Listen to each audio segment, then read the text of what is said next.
And now for the thing you've all been waiting for. Another white guy talking about the Woman King. Yeah, I'm sorry. I have to do it, because this movie's great. It's The Woman King, the new film from Gina Prince Bythewood, and oh man.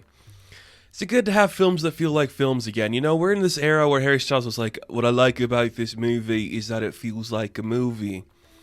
Well, that's exactly how I feel about The Woman King. This is a movie that feels like a movie in all of the right ways, you know? It's amazing that in today's climate of filmmaking and storytelling, when things have to feel a certain way, that a genuinely surprising gem can come out of nowhere and just feel like a classic Hollywood film.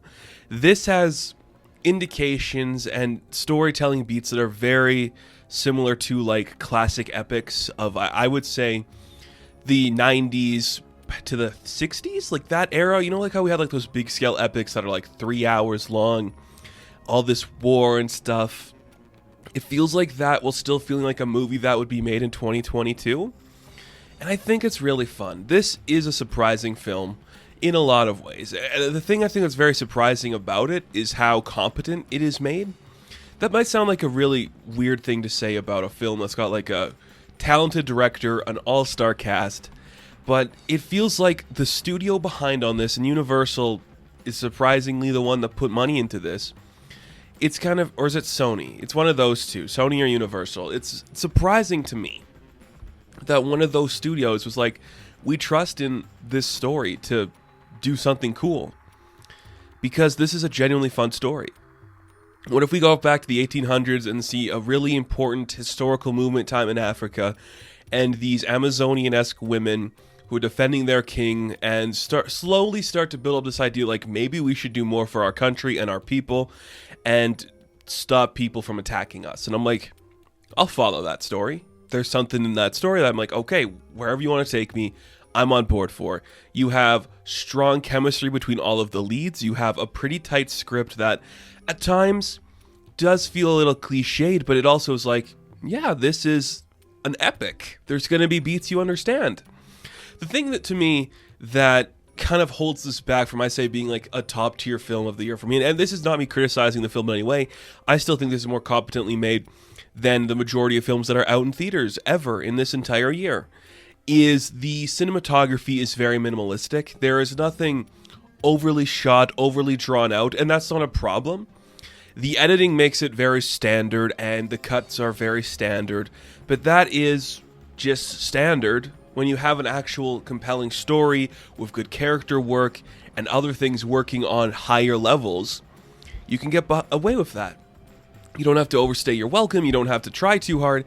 When you are competent enough in the rest of the stuff going on, if you do just mediocre shots that are just so simple for stuff you've seen before, the action shots are kind of overly edited, you don't have to go too hard. Don't get me wrong, there are a few specific shots where I like the way they play with like depth of field and the angles and everything, but more often than not, it's simple. And that's not a problem. It is a director who is competent, just saying like, I know how to do this.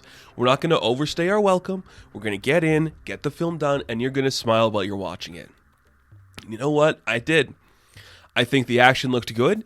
Little fast cuts sometimes, but looked great. It was a huge scope too. That's one of the things that very much surprised me was how far we were willing to let the scope go, how far we were willing to let some scenes drag out because they needed that extra length to drag there. There's something about just holding on a little bit longer to a specific scene really feels special. And that's what this movie had in abundance. Now, there's a lot of talented people in here. It's kind of more of an ensemble than you're expecting. We focus on a few different leads.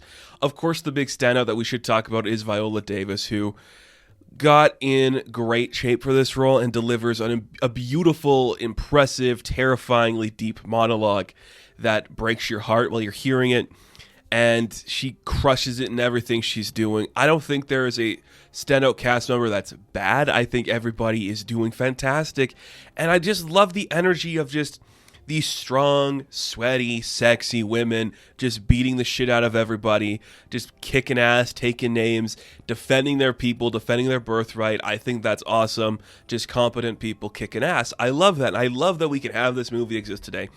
It definitely feels like a post-Black Panther film, if that makes sense, where it's like, oh, Audiences actually want to celebrate this stuff. And that's not me just being like, oh man, who would have thought people want this? That's me seeing, like, from a studio note, it makes sense that after a Black Panther film is very successful, they'd be like, oh yeah, we could take a chance on The Woman King.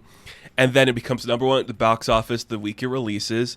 It is defying all expectations to being like a high-scaled epic fantasy story with cool characters, great costuming, taking so many interesting chances. I really like that. The fact that this thing can just exist in our lives, be competent in the way it's presenting itself, and just be badass, brutal, and intense and gripping is very impressive. We don't do this much anymore. We do it sometimes. Occasionally we'll get like an epic that's on a scale like this, but they don't feel as authentically like classic Hollywood as this film does. Everything about this story is operating perfectly. It's in perfect pitch with itself. Again, it is kind of a bloody thing, but it's not like overly bloody. They do cut away a lot where you can just be like suggestive in the way the violence is portrayed. But when there's death, you know it. And that's kind of cool. It is just a very well executed film. Everything works perfectly. And personally speaking, one of the experiences that really shocked me about this film was the amount of new people that came out to watch it. It had the vibes of things like Top Gun and Elvis. And when I saw both of those films in theaters, there was this kind of like new audience of cinema goers who aren't normally out experiencing these films. The Woman King had the same thing. There was people in this audience who are not people that would normally go to films. You understand their experience, like they are seeing something that matters to them and has this impact, and that is really cool to see. When stories do that, something is working magically. When you have beautiful women kicking ass, you have something working magically. When everything about your film is in perfect harmony with itself, it is a rare occurrence to see in Hollywood and in film. I really dig it. I really like it. This is brilliant. It is fun.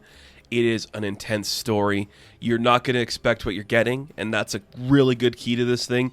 Not that it's taking big risks. It's just, here it is. You get it. Competent filmmaking. We're in an era where that is the key now. That is the game. And when we see it on the big screen, man, does it feel good to have a story that understands its necessity, understand what it needs to be. Beautiful. Just beautiful. I'm going to say it's going to be an awards contender for a lot of people. It's going to be the epic of the year. So check it out, The Woman King. So, The Woman King, I am going to give an 8 out of 10. Now, thank you guys for watching this review. Be sure to like and subscribe to the channel. As always, you can check me out on Instagram, TikTok, and Twitter.